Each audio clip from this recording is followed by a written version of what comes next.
Welcome back. It's great to see that you're flicking on to the second part of this video.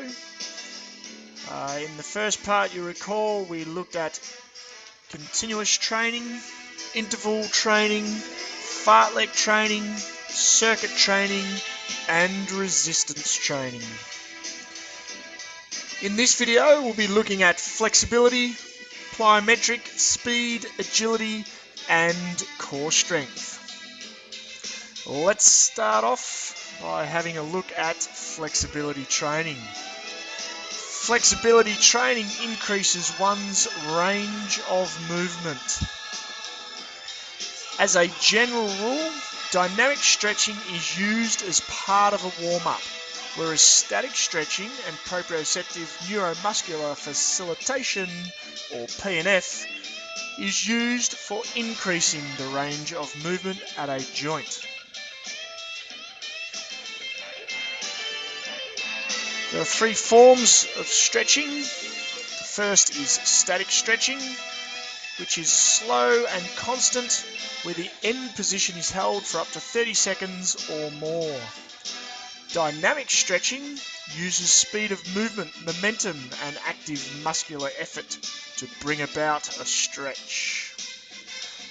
PNF stretching that we're seeing here on the screen is where the partner moves the body into a light stretch position and holds for approximately 10 to 30 seconds while the athlete relaxes. Then the athlete isometrically contracts the muscle but pushes against their partner for approximately 6 to 12 seconds before the athlete once again relaxes and the partner pushes the leg, in this case, into another stretch of the hamstring for a further 30 seconds. Plyometric training. Plyometric training uses the elastic properties of the muscles and tendons to reach maximum force in the shortest possible time. This type of training is very effective for developing muscular power. To overload plyometric training, we usually increase the repetitions, increase the sets, the load, the height, the intensity, or the speed of the movement.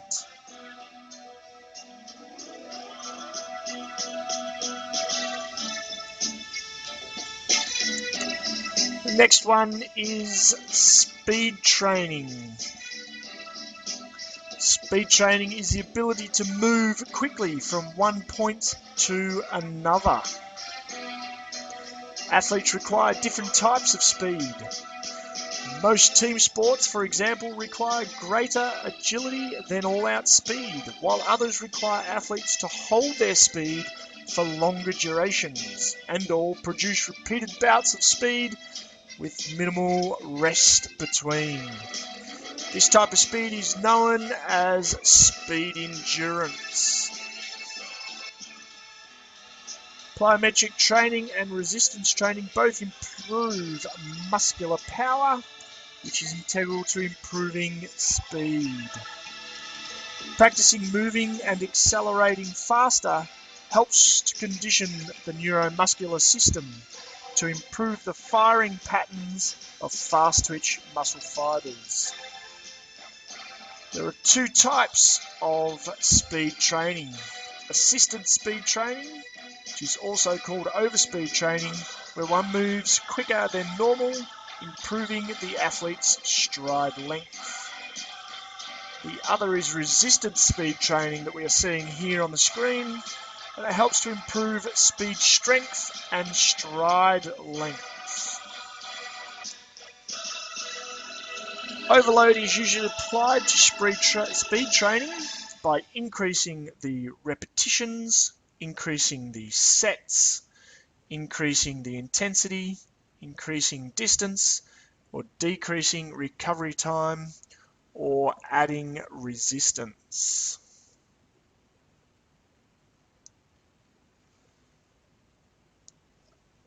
Agility training. Agility training involves the athlete's ability to change direction, brake and accelerate suddenly, and perform sport-specific skills with speed and dexterity. Basic speed training, along with power training, maximizes the athlete's ability to move rapidly. Agility training helps an athlete to apply their speed to sport-specific scenarios.